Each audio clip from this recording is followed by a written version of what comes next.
જિલ્લામાં drop out રેશિયોને લઈને કવાયત હાથ ધરવામાં આવી છે। 83,000થી પણ વધુ ડ્રોપ આઉટ બાળકો થયા છે। 77,067 બાળકોને ટ્રેસ કરવામાં આવ્યા છે। અત્યાર સુધી 9,432 બાળકોને ફરી પ્રવેશ આપવામાં આવ્યો છે।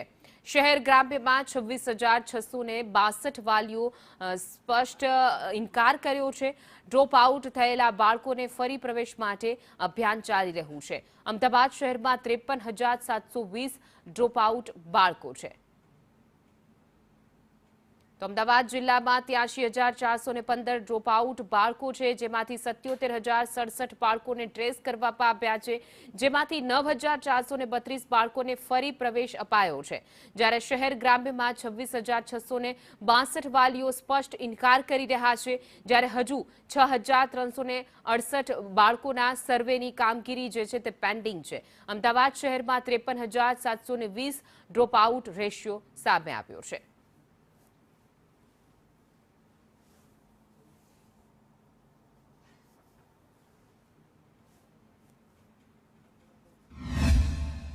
સરકારની નીતિને નિયત સામે સૌથી મોટા પ્રશ્નાર્થ એ થાય કે ખાસ કરીને જો શાળાઓ જ ગ્રામ્ય વિસ્તારમાં બંધ થતી હોય, શિક્ષકોની જ મોટા પાયે કમી હોય તો આની અસર સીધી ગ્રામ્ય વિસ્તારના શિક્ષણ ઉપર મોટા પાયે પડે છે અને ખાસ કરીને દીકરીઓના શિક્ષણ ઉપર સૌથી મોટી ચિંતાનો વિષય છે।